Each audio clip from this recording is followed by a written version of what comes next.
Interesting approach sir. ఇది మీకు ఈ అప్రోచెస్ మీకు రెగ్యులర్ రైట్ యూట్యూబ్ వీడియోస్లోనూ రెగ్యులర్ కోర్సెస్లోనూ కనబడదు. ఎందుకనంటే ప్రాబబ్లీ వాళ్లకు నేను మ్యాథమెటిక్స్ మీద చేసిన రీసెర్చ్ అన్ని వేల గంటలు వాళ్ళు చేసి ఉండకపోవచ్చు.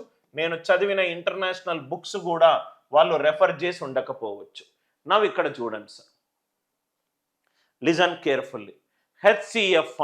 హెచ్సిఎఫ్ కనుక్కోకుండా ఆన్సర్ ఇదే అని ఖచ్చితంగా చెప్పే పద్ధతి.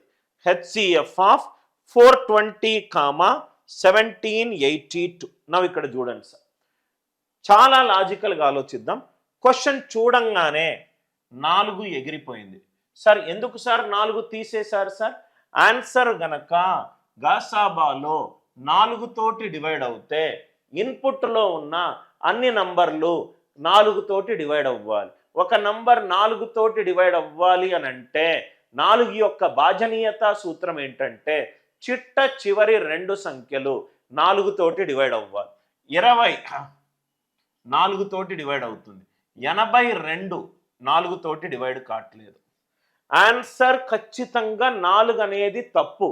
ఎందుకనంటే గాసాబాలో ఆన్సర్ 4 తోటి డివైడ్ అవుతే ఇన్పుట్లో ఉన్న 2 నంబర్లు 4 తోటి డివైడ్ అవ్వాలి. 420 4 తోటి డివైడ్ అవుతుంది. 1782 4 తోటి డివైడ్ కావట్లేదు. ఒక నంబర్ 4 తోటి డివైడ్ కానప్పుడు 8 తోటి ఎందుకు డివైడ్ అవుతుంది? ఎందుకు డివైడ్ అవుతుంది? Right, are you all with me?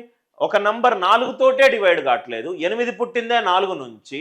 So 4 తోటే డివైడ్ కానప్పుడు 8 తోటి ఎందుకు డివైడ్ అవుతుంది? 7 ఎందుకు అవుతుంది సార్ ఆన్సర్? ఇది సరి సంఖ్య, ఇది సరి సంఖ్య. హెచ్సిఎఫ్ ఆఫ్ ఈవెన్ నంబర్స్, 2 సరి సంఖ్యల గాసాబా ఎప్పుడూ సరి సంఖ్య కదా సార్. ఇప్పుడే మనం లాజిక్ డిస్కస్ చేసాం. ఆన్సర్ 2 తోటి డివైడ్ అవుతే గాసాబాలో ప్రతి ఒక్క నంబరు 2 తోటి డివైడ్ అవ్వాలి. కాబట్టి 2 తోటి డివైడ్ అవ్వాలంటే ప్రతి ఒక్క నంబర్ ఏముండాలి? ఈవెన్ నంబర్ ఉండాలి. ఆర్ యు ఆల్ విత్ మీ? 4 తప్పు. ఎందుకు సార్ 4 తప్పు? ఆన్సర్ 4 తోటి డివైడ్ అవుతే ఇన్పుట్లో ఉన్న నంబర్లు అన్నీ 4తో డివైడ్ అవ్వాలి. 1782 4 తోటి డివైడ్ కావట్లేదు. ఆన్సర్ 4 తోటి డివైడ్ కానప్పుడు 8 తోటి ఎలా డివైడ్ అవుతుంది? ఇది పోయింది. 2 సరి సంఖ్యల గాసాబా ఎప్పుడూ సరి సంఖ్య. కాబట్టి మామూలు ట్రెడిషనల్ మెథడ్ కాకుండా మనకు కాన్సెప్ట్ అర్థమవుతే మనం డైరెక్ట్గా ఆప్షన్ సి అని ఆన్సర్